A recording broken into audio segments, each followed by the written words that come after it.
Hi, my name is Maribel. The last thing my mother said to me was, "You'll survive, just don't come back." They took my name, my inheritance, even my phone, and left me at a train station like I was nothing. My sister got $7 million. I got silence. I was ready to walk 70 miles home, barefoot and humiliated, when an old man took my hand and said, "Pretend you're mine." That moment didn't just save me. It uncovered everything. Betrayal, secrets, a truth buried so deep, even I didn't know I was living it. But tell me, what would you do if the man they threw you away in front of turned out to own everything they were trying to protect?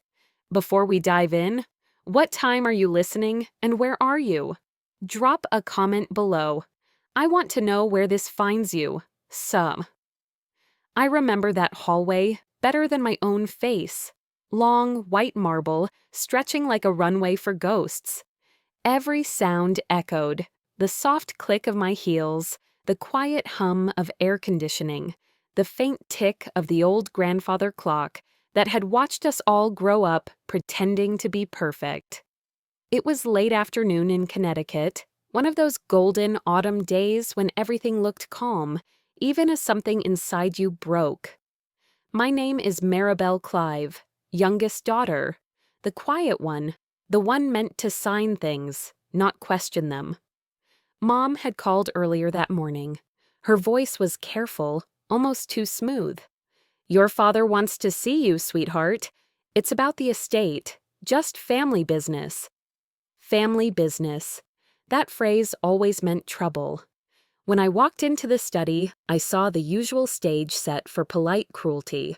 Father behind the oak desk, his posture stiff but rehearsed. Lorna, my older sister, beside him, polished, confident, the kind of woman who'd never been told no. The smell of cedar and old money filled the room.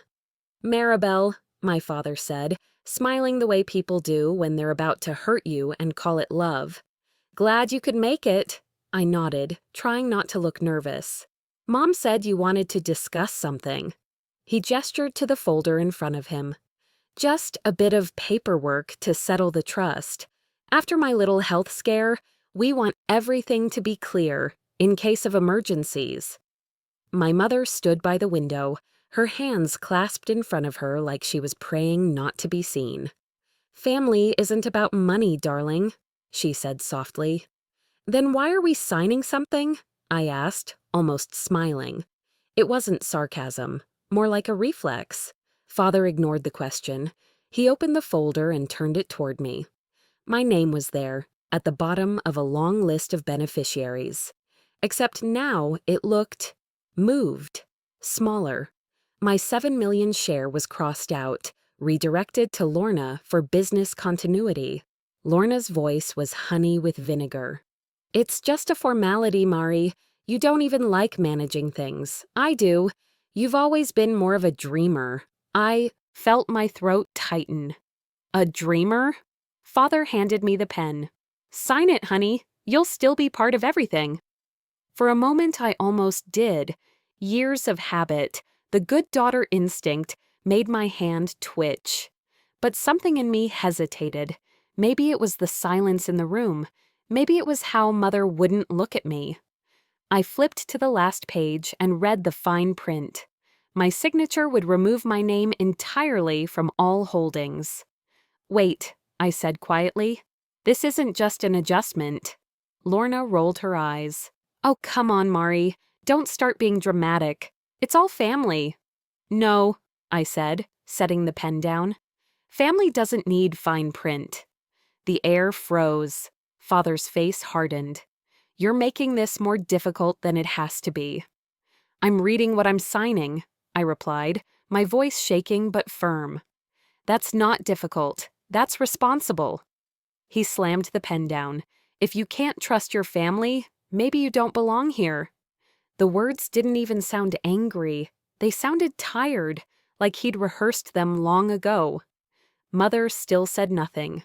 I looked at her, hoping for even a flicker of doubt, but she stared at the floor, pretending the carpet pattern was interesting.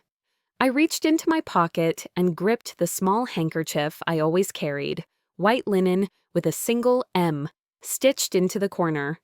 It had been a gift from her when I was a teenager. I thought it meant love.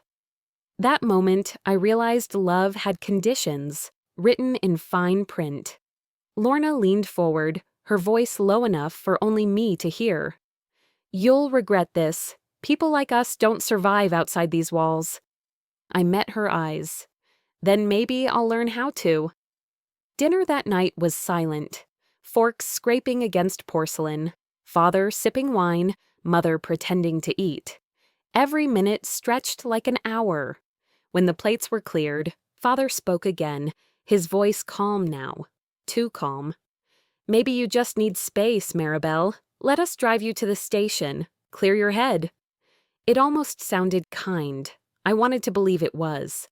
The car ride was quiet, the kind of quiet that hides a decision already made. When we pulled into the small train station, father got out, lifted my suitcase from the trunk, and set it on the bench. I frowned. "You're not coming in?" Mother leaned out the window. "Think about what you're doing, sweetheart. We'll talk once you're ready to be reasonable." And then the door shut. The car pulled away. No hug, no glance back, just red taillights fading into the distance. I stood there for a while, not sure if I should cry or laugh. The station clock above me read 11:47 p.m. Its hands frozen in a kind of cruel symmetry. My breath fogged in the cold air. "They left me over a signature," I whispered. The wind picked up, scattering a few dead leaves across the platform. My suitcase sat like an accusation beside me. For a second, I almost sat down and waited for the next train, but I didn't even know where it would take me. So I started walking. Each step echoed against the concrete, each sound smaller than the one before. And then behind me, a voice broke the silence. "You shouldn't be alone here. Not tonight." I turned. A man in his late 60s stood a few feet away, dressed in a dark overcoat, polished shoes, eyes sharp but kind. He held out his hand. He smiled faintly and said, "Pretend you're my daughter-in-law. My driver will be here soon." For a second, I didn't move.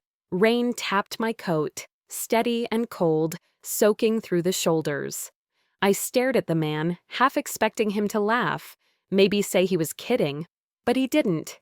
He simply held out his hand like this was the most normal thing in the world. "Maribel," he said again, soft but sure. "Just follow my lead." That stopped me cold. I hadn't told him my name, not once. I looked around the empty platform as if someone else might have overheard and whispered it to him. No one, just wet pavement and the hum of distant traffic. I should have backed away, asked more questions, demanded answers, but something about his voice, calm, direct, not coaxing, pulled me forward. Then the black limousine pulled up. Quiet, immaculate. Two men stepped out in tailored coats, opened the door for him with the kind of respect that said this wasn't just a rich man, this was someone. He offered me his hand again, and I took it. Inside, the car was warm, smelled faintly of leather and cedar. I sat across from him, still wet, still shaking a little. My suitcase had already been placed in the trunk. The door closed with a soft thud, muting the world outside. "Home," he said to the driver. Just that. And the car pulled away from the station like it had done it 1,000 times before. I finally found my voice. "Why are you helping me?" He glanced out the window, his profile calm, unreadable. "Because you looked like someone who just lost everything worth pretending for." I let that sit in the silence. Everything worth pretending for. The raindrops on the windows smeared the world into streaks of yellow lights and passing trees. I watched his reflection. His face held age, yes, but not weakness. The kind of man who didn't speak to hear himself talk. We drove in silence for a while. I kept turning his words over, wondering how much he really knew. My chest tightened. I still had no phone, no wallet. My family had cut me out like dead weight. And now here I was, being chauffeured by a stranger who somehow knew my name. "Who are you?" I finally asked. "Ambrose Hale." I blinked. That name. I'd heard it before, in whispered conversations. On charity gala brochures my mother used to leaf through. He was the kind of man people respected in public and feared behind closed doors. "Why me?" I whispered. He looked at me then, his gaze sharp but not unkind. "Maybe I saw something in your face I once saw in someone I loved." Before I could ask what he meant, the car turned onto a long, gated driveway. Lights lit up as we approached, revealing a sprawling estate perched on a hill. The kind of place where marble didn't feel excessive. Rain glistened on stone steps. A fountain bubbled in the center of the drive. Staff waited under the awning, straight-backed, polite, and curious. "Let them think you're family," he murmured. "Tonight, you are." He stepped out first. I followed, hesitant. The rain had softened into mist. The house loomed behind him. White columns, glowing windows, the kind of grandeur my family pretended to own but never did. Inside, the warmth wrapped around me instantly. Wood floors, high ceilings, the faint smell of jasmine tea and old books. I barely had time to look before a woman rushed toward us. "Mr. Hale." She paused when she saw me, breath catching. "You brought her back?" I froze. Her face, older, kind, looked genuinely stunned. I started, but Ambrose cut in. "She's staying the night. Prepare a room." The woman nodded slowly, her eyes never leaving mine. I wanted to ask what she meant. Back? Had they mistaken me for someone? We moved through the hall. Portraits lined the walls. Stiff, formal, men in suits, women in pearls. Then by the stairs, one caught my eye. It was a woman, young, smiling, standing beside a much younger Ambrose Hale. She looked just like me, same eyes, same jawline, same soft waves in her hair. I stopped walking, my heart pounded. For a moment, I whispered, I wondered if fate just borrowed my face. Ambrose noticed me staring. "That was Evelyn," he said quietly. "She meant everything." I didn't ask more. The air between us shifted, not romantic, not fatherly, just heavy with something I couldn't place. He led me into a room with a fireplace already lit. Crystal teacups sat on a tray. He poured without asking and handed me one. I held it with both hands, letting the heat anchor me. He sat across from me. "Your parents," he said, "will regret what they did. Not because you'll punish them, because I will." I stared at him.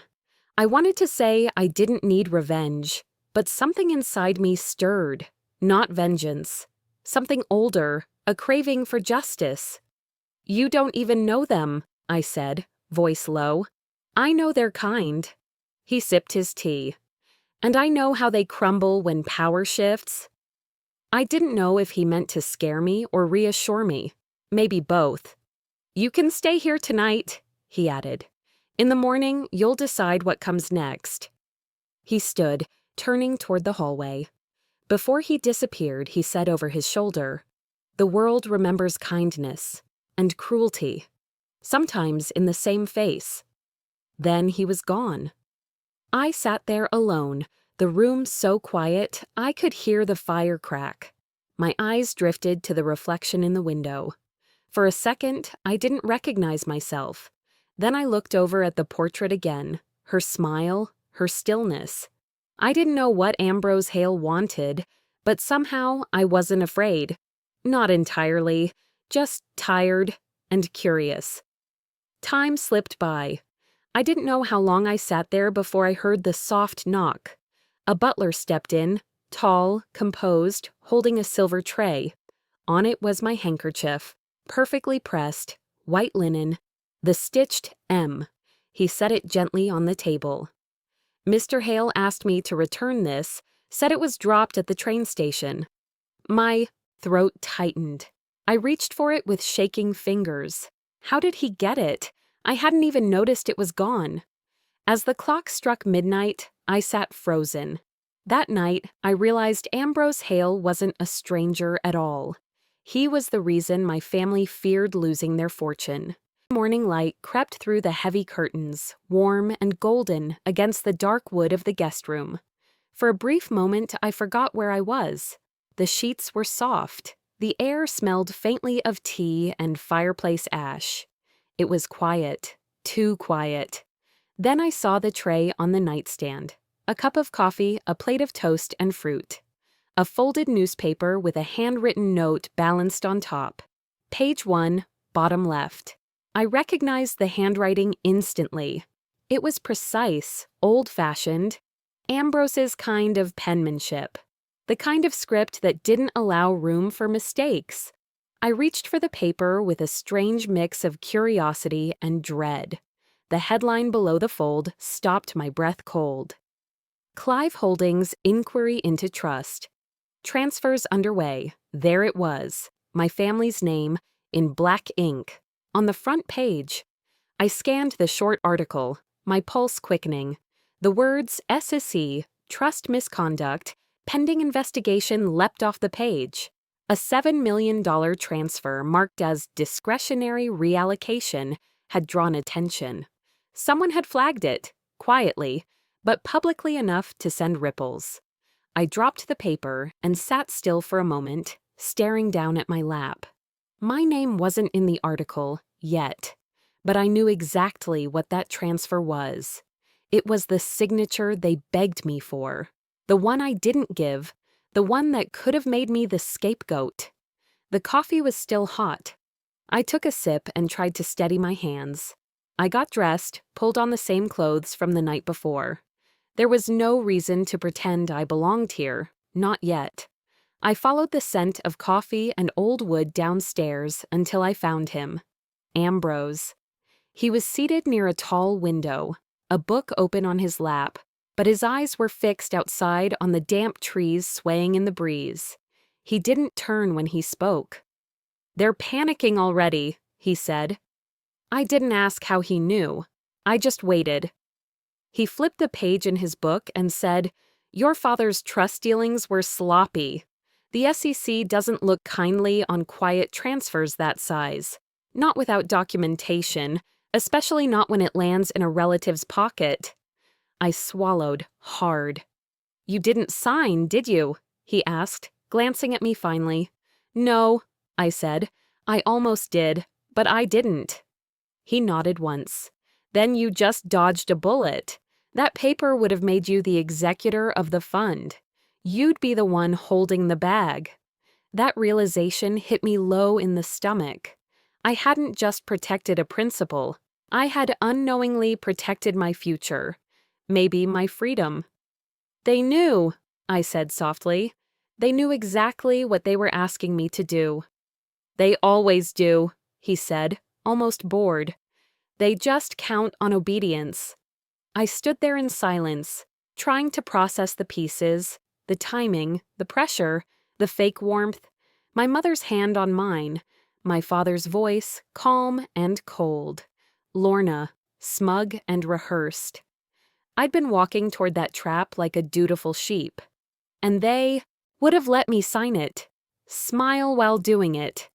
I sat down slowly across from Ambrose. "I was always the quiet one," I said, "the one who didn't argue, the one who got good grades, who helped clean up after family dinners. I was invisible enough to be useful." He looked at me, not with pity, more like assessment. "If I'd signed," I went on, "I would have disappeared completely. No trace, no noise, just another Clive casualty." I didn't know I'd spoken the last part out loud until the room got quiet again. He set the book aside. "You're not invisible now," he said. I met his gaze. There was a current in his stare I hadn't noticed the night before. Something like recognition, maybe even approval. Then I asked the question I hadn't dared yet. "Why are you helping me?" He leaned back, steepling his fingers together. Because 30 years ago, your father helped ruin someone I cared about. Someone who didn't play his game. She trusted him, and he buried her with kindness. Who? I asked. He didn't answer right away. Instead, he stood and walked toward the clock in the corner. It was large, antique, made of cherry wood. The hands still read 11:47. I keep it frozen like that, he said. Time doesn't heal all wounds, Maribel. Sometimes it just marks the hour when everything broke. I looked at the clock. It was the same time they left me at the station last night. Coincidence? Or not? You're part of something bigger than their betrayal, he said. His voice wasn't angry. It was quiet, settled, like someone who'd already decided which battles were worth fighting, and now had a new reason to finish them. I took a deep breath. And what do you want from me? I asked. He didn't smile, but his tone softened just enough to feel like a crack in his armor. Nothing you're not already carrying, he said. But you have a choice now. You can leave, pretend none of this happened. Or you can stay, learn what power really means, and maybe even take some of it back. I looked down at my lap. The handkerchief was still there, folded neatly. I picked it up, smoothing the edges. That little stitched M wasn't just my name anymore. It felt like a warning, or maybe a signature I'd never actually given. If I stay, I said slowly, I do it my way. He nodded once. No smile, no speech, just acceptance. I didn't realize I was holding my breath until I let it out. The rest of the day passed in fragments. I wandered through the house, absorbing things I hadn't noticed the night before. Paintings, old furniture, corners filled with books and silence.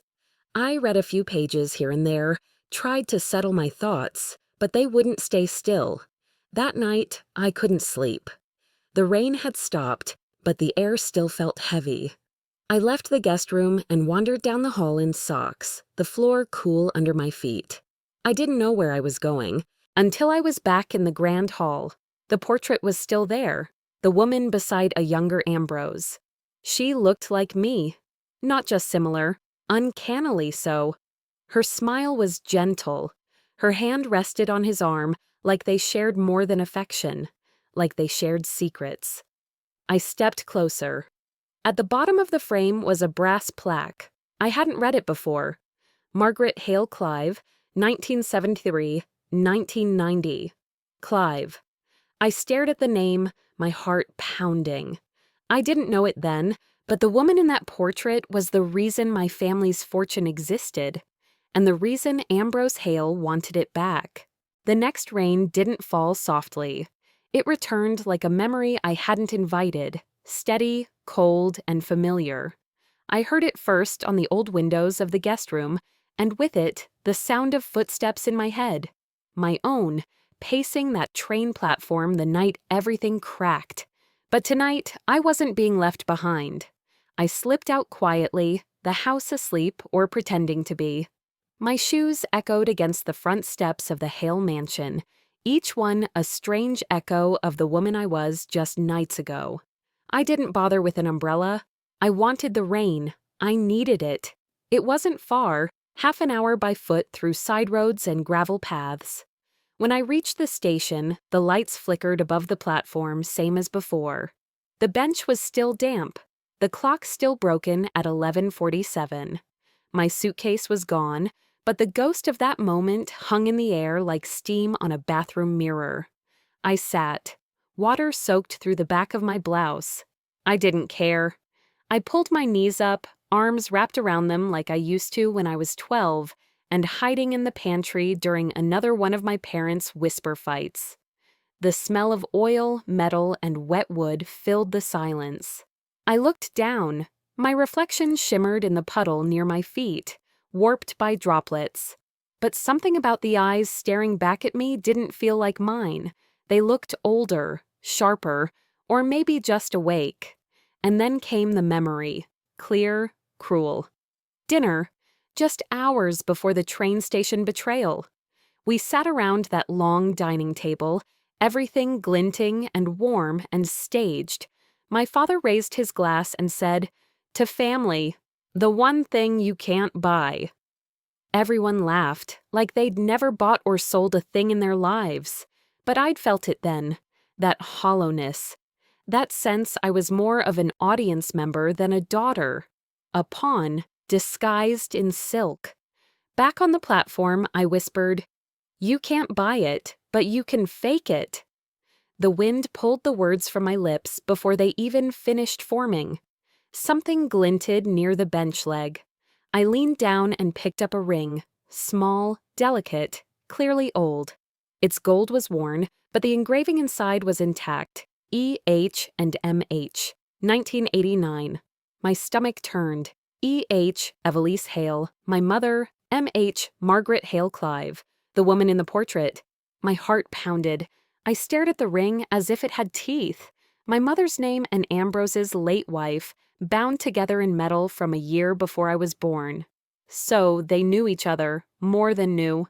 Suddenly, everything Ambrose had said, his watchfulness, his calm fury, his need to finish what your father started, it wasn't pity, it was personal. I clenched the ring so hard it left a mark on my palm. Above me, thunder rolled like a warning. I shut my eyes, but Lorna's voice came slithering through memory. "People like you always end up waiting for trains that never come." I could hear her laugh, sharp and smug, clinking off wine glasses. My teeth ground against each other. Then I whispered back to her, to myself, to the storm. "Then I'll build my own track." The words felt strange in my mouth, but good, solid. I stood, shoved the ring into my coat pocket, and started walking back. By the time I returned, the mansion was dark but not silent. There was the faint hum of heat through the old vents, the ticking of a hallway clock, the rustle of something alive inside me. I walked straight to the sitting room, my shoes squeaking against the tile. Ambrose sat near the fireplace, an old record spinning something slow and haunting behind him. He didn't look surprised to see me. I pulled the ring from my pocket and placed it gently on the table between us. The gold caught the light, sharp and unforgiving. "Tell me why my mother's initials are on this." He stared at it. For a long time, he didn't speak. Then finally he said, "Because she once belonged to my world, before your father took her away." I waited, but there was nothing else. No explanation, no softening of the blow. He leaned back, watching the flames flicker in the hearth. I couldn't tell if he was remembering something beautiful or unbearable. I sat down across from him, heart thudding against my ribs. "So she knew Margaret?" I asked. He nodded. "They were sisters, different fathers, different names, but sisters all the same. Your mother changed hers after marrying Robert, wanted a clean slate." I felt cold all over. "My mother never mentioned her," I whispered. He didn't respond. I looked back at the ring. It wasn't just a reminder of betrayal. It was bloodline and silence, welded together. My family hadn't just hidden secrets, they'd rewritten them. I stood slowly. Ambrose didn't try to stop me. He just said, almost softly, "Maribel, if you want justice, you'll have to stop seeing them as your family." I didn't answer right away. My eyes stayed on the ring. Then I said, "Maybe they stopped being that long ago." The room felt impossibly still. Later that night, I sat by the window in my room, watching the storm drift east. In my lap, the handkerchief lay open. I traced the tiny stitched M with my fingertip, once, twice, then folded it again. By morning, I had decided I wouldn't just survive what they did, I'd make them remember it. By the time the sun rose, I felt different. Not stronger exactly, just quieter inside. The kind of quiet that comes when you've made a decision you can't take back. Ambrose found me in the study just after dawn. He didn't ask how long I'd been awake. He simply set a folded sheet of paper on the desk in front of me. "Every name on that list," he said, "has their fingerprints on your family's fortune, and every one of them is afraid of me." The list was long: lawyers, fund managers, board members, names that used to show up at my parents' dinner parties. People who'd smiled at me, kissed my cheek, told me I looked just like my mother. The paper smelled faintly of smoke, expensive cigars, and old deceit. I looked up. "Why me?" Ambrose leaned against the desk, his tone calm. "Because they'll never see you coming." I didn't answer, but I understood. The same invisibility that made me their perfect victim was now my camouflage. That morning, Ambrose began my lessons. He called it learning to control the silence. "In a room full of powerful men," he said, "the quietest person wins, if they speak last." He walked across the room, poured himself coffee, then gestured for me to do the same. The ritual wasn't about caffeine, it was about rhythm, control. I watched how he paused before answering questions, how every silence was deliberate, strategic. "Noise," he said, "is for the weak. Let them talk themselves into corners." I practiced sitting still, saying nothing. At first, it felt unnatural, like holding my breath, but after a while, it started to feel like power. By afternoon, he handed me a slim folder. "You're going to a meeting," he said. "What kind of meeting?" "A familiar one." His eyes lingered on mine. "You'll be there as a consultant for one of my firms. Don't worry, they'll recognize you." They did. The boardroom of Clive Holdings hadn't changed. The same marble table, the same abstract painting behind my father's old seat. Only now, Lorna sat there, elegant, cold, and sure of herself. Her face froze when she saw me walk in. I didn't say a word. I took the seat across from her, opened my folder, and placed a report on the table. The financial analysis, neat, professional, and damning. Numbers don't lie, but they do embarrass. She cleared her throat. "Maribel, I didn't expect to." I raised a hand. "Don't." The room fell silent. Every man around that table, men who used to ignore me at family gatherings, suddenly couldn't meet my eyes. I didn't raise my voice. I didn't need to. I simply slid the report across the table and said, "I believe you'll find some inconsistencies in your offshore accounts." Then I stood, collected my bag, and walked out. In the hallway, I caught my reflection in the glass door, calm, composed, untouchable. I used to cry when they raised their voices. Now they flinched when I didn't. Back at the mansion that evening, I found Ambrose reading by the fire. He didn't look up when he said, "How did it feel?" I hesitated. "Strange."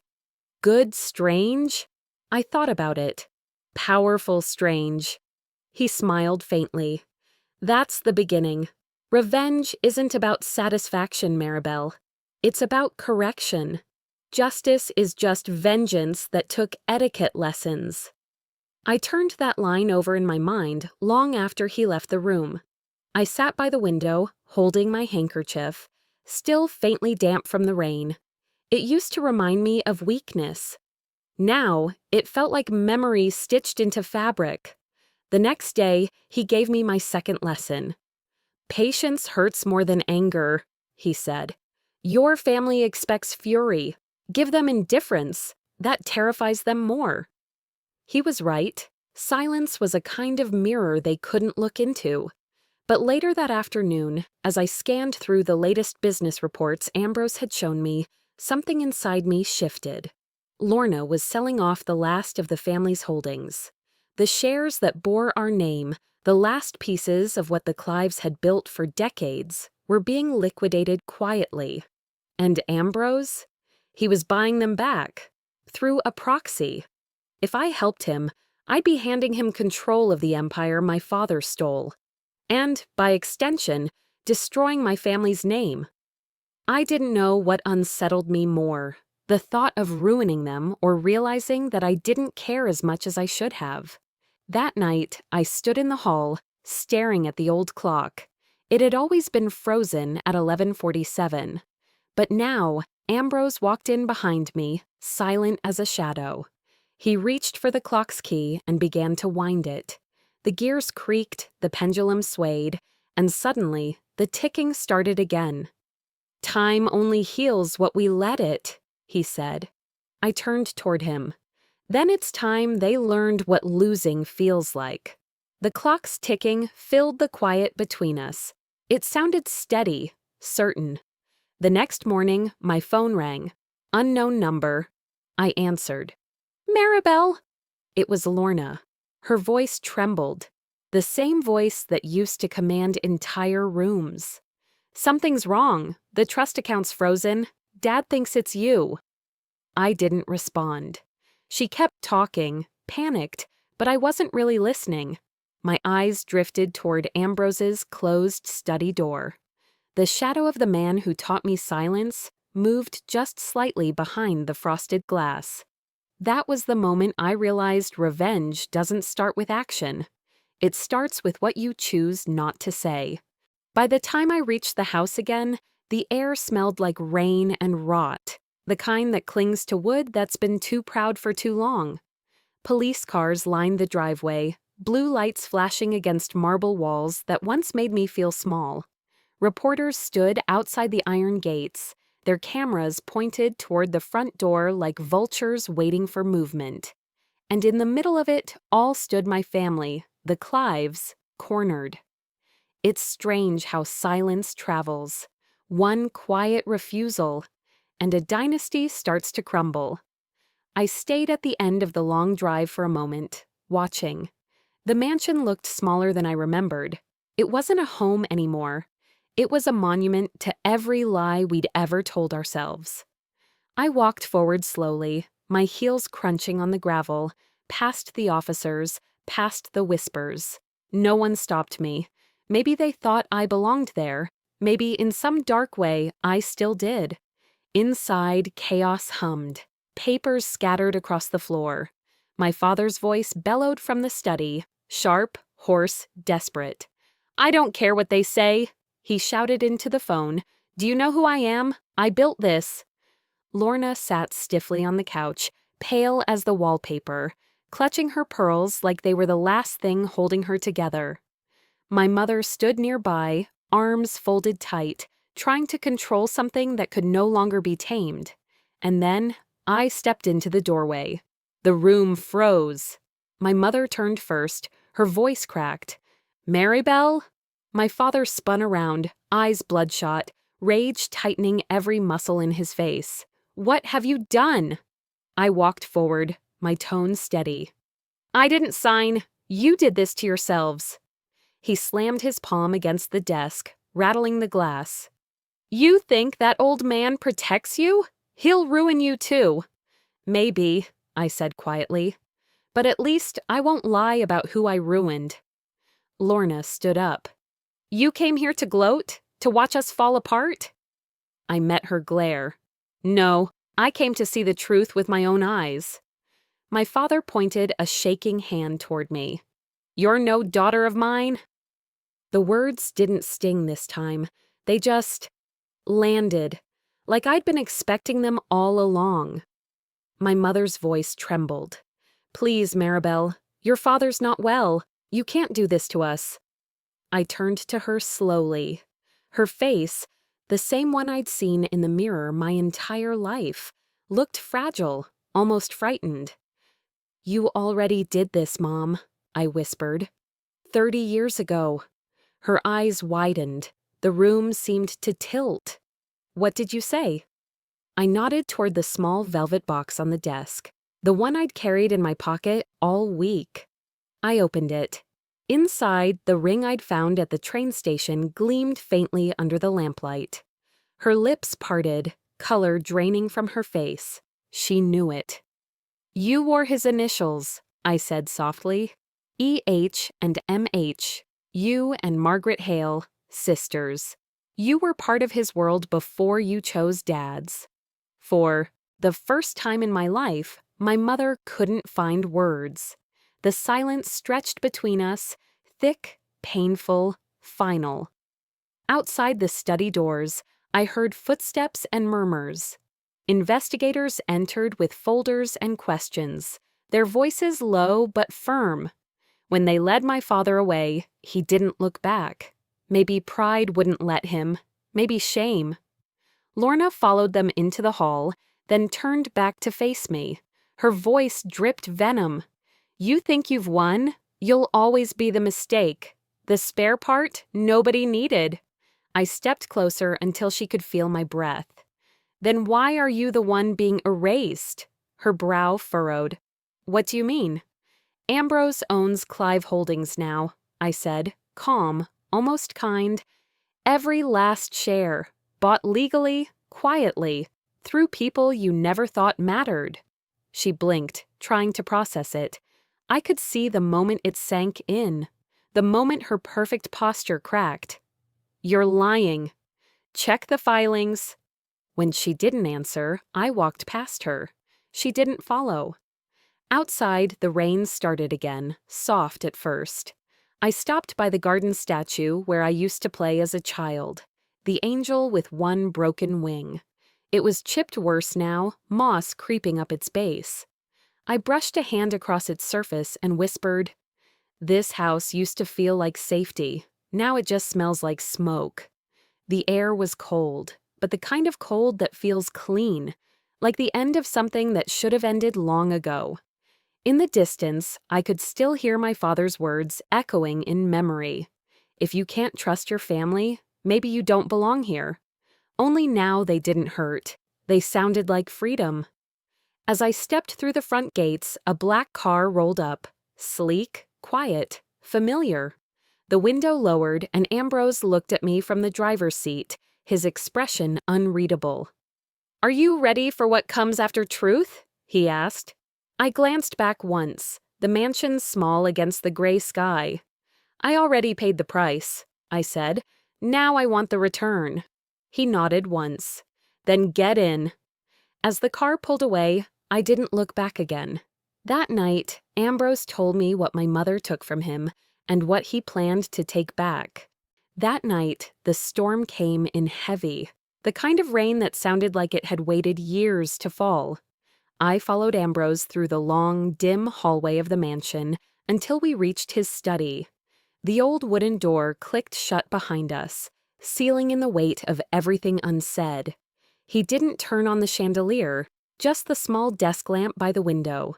The glow was warm, but the air between us stayed cold. He poured 2 glasses of whiskey, slid one toward me, and sat down, his shoulders heavier than I'd ever seen them. "When I said your mother took something from me," he began, "I didn't mean money." I stayed quiet. He didn't need encouragement to speak, not tonight.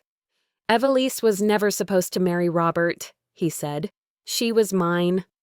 I gripped the glass tighter, but didn't drink. We built our first company together, Hale Strategic. She handled the books, I handled the clients. We were small but rising fast. Then came the accusation. Insider trading, false but convincing enough to sink me in the press. I went from trusted to toxic in a week. He looked out the window where lightning licked the horizon. "And she left?" "Not right away," he said, "but when Robert showed up, charming, sympathetic, powerful, he offered her safety, stability, and he had access to my old files." I felt my stomach turn. "You're saying—" "Clive Holdings was born on the bones of my work." The silence between us hummed. "All this time," I said, "I thought I'd inherited shame. Turns out I inherited unfinished business." Ambrose looked at me, not with the cold calculation he usually wore, but with something softer, regret, maybe, or something worse. "I helped you, yes, because I wanted revenge. At first," he said, "but the moment you refused to sign that night, I saw her in you, not the version that left me, the one who used to believe in something better." I looked down at the ring I had kept in my pocket since the station. Quietly, I placed it on the table between us. "This was yours." He stared at it. His eyes glossed. "I threw it away the night she walked out." "I found it near the tracks," I said, "right where your heart must have broken." He nodded once, slowly, and then his voice dropped even lower. "There's something else you need to know. Evelise and we had a daughter." The room spun a little. "What?" "She died when she was 6, lung infection. Back when hospitals didn't ask too many questions and insurance skipped coverage if you blinked wrong." "I didn't know," I whispered. "Neither did the Clives. Evelise buried that part of her past when she remarried, erased it, and when you were born—" I understood before he said it. I was the replacement. He didn't answer. He didn't have to.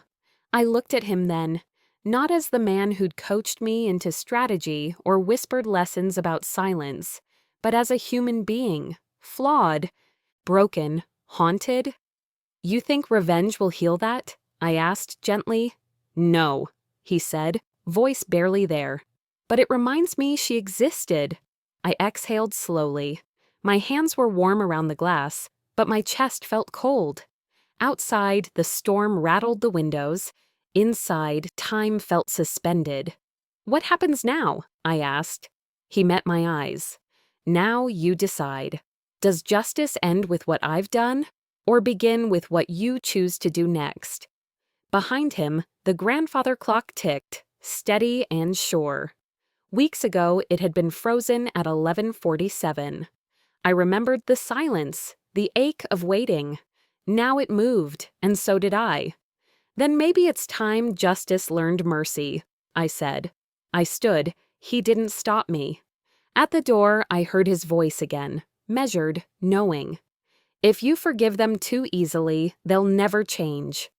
I turned, the study dim behind me, his figure cast in gold and shadow. "Forgiveness isn't for them," I said. "It's for me." And I meant it.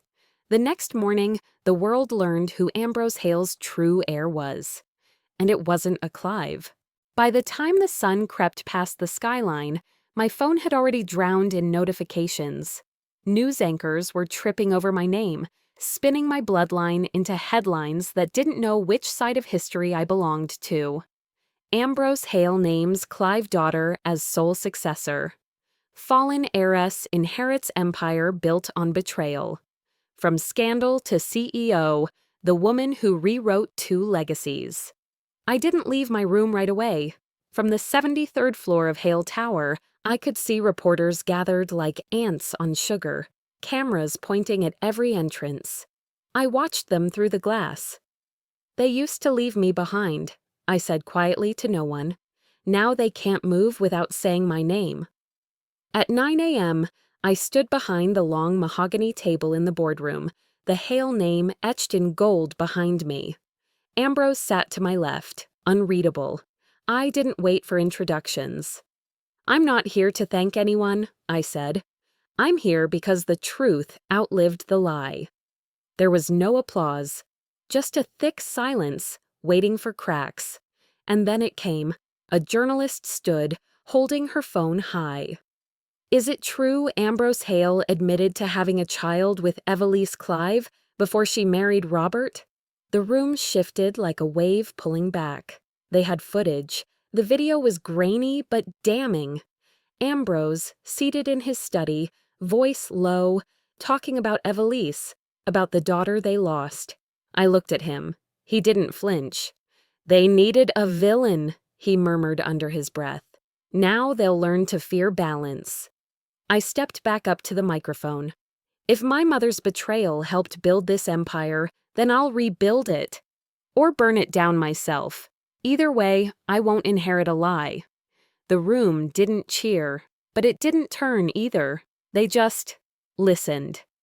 Afterward, I walked out onto the sidewalk, flanked by cameras and umbrellas. That's when I saw her, my mother, standing across the street, soaked but still standing, a familiar white handkerchief in her hands, the one I left behind on the train. She crossed over slowly. No security stopped her. She looked smaller than I remembered, older, Or maybe I was just seeing her without the lens of longing. "He's using you," she said softly. "The same way I used him. Don't repeat my mistake." I didn't answer. "You think you're stronger," she added. "And maybe you are, but strength without love is just vengeance in pearls." "You didn't break the family," I said. "You just showed me what not to be." She opened her hand. The handkerchief, now faintly frayed at the corners, rested in her palm. "I'm dying," she said, as gently as if she were offering me tea. "Stage 4. There's nothing left to save, except maybe you." She pressed the cloth into my hand. "You still have time to choose love over legacy." I didn't cry, not because I didn't care, but because there weren't words big enough to hold what I felt. Later that night, Ambrose called me into the study. The rain had started again. "She came," he said. "Didn't she?" I nodded. "She asked me to forgive you," I told him. He scoffed, half laughing. "Forgive me? For what? Telling you the truth?" "No," I said quietly. "For still loving her." He went still. That sharp edge he carried in every word, it softened. "Then maybe I finally can," he whispered. For a long moment, the house just breathed around us. No boardroom, no headlines, just two people carrying history like it still had weight. The next morning, I held a press conference of my own. No cameras, just a room full of investors, lawyers, and tired men in tired suits. "I'm dissolving the current structure," I announced. "Hale Holdings and Clive Trust will merge under a new foundation, the Ashbourne Trust, named after the woman whose name they tried to bury." There was a stunned pause. Ambrose stood beside me and placed a folder on the table. "My entire fortune," he said, "transferred into the trust." The room erupted in questions. He raised a hand. "Legacy means nothing if it ends with one name." I looked at him, then back at the crowd. "Then let's make sure it doesn't." That evening, I returned to the train station. The same cracked bench. The same platform that once held the sound of goodbye. I placed the handkerchief, now embroidered with my initials, beside me on the bench. A stranger sat down next to it, hands trembling, eyes glassy. She didn't look at me, she just wept. I didn't speak, because some grief needs space, and some silence is sacred. The old station clock, long frozen, ticked again. And my reflection in the window? It didn't look like Evelise anymore. It looked like me. As I turned to leave, my phone buzzed. A message from Ambrose's lawyer. "He left something for you. Not in the will, in the vault." I thought the story had ended, but some truths don't die. They wait. That morning, just after first light, I found myself walking through the lowest floor of Hale Tower. The air cooler, quieter than the rest of the building. I followed Mr. Dempsey, Ambrose's longtime lawyer. He didn't speak much. He didn't have to. He paused outside a steel door, then handed me a key. A single word was engraved across its side, Ashbourne. "He said you'd understand," he said, voice low and solemn. I nodded, not trusting my own. Inside the vault, I expected ledgers or contracts, some grand gesture of power, maybe. Instead, I found stillness, a single leather box, a small velvet pouch, and a letter addressed in Ambrose's unmistakable script. I stood there for a long time before opening it. Maribel. "You once asked me what comes after truth. The answer is peace. Inside this box, you'll find what your mother once left behind. Something that belonged to both of us, something meant for the child we never got to raise." My hands trembled as I opened the box. Inside was a delicate locket, a child's locket, gold, soft at the edges with time. I snapped it open gently. 2 names were engraved inside, Lydia and Maribel. The air left my lungs. I had spent most of my life not knowing where I came from. And now I was standing in the middle of a quiet room, holding proof that I had always belonged, even if no one had told me. Another line followed on the letter. Evelise was pregnant when she left. She never told me. I only saw it in your eyes that night at the station. I knew then. You were mine.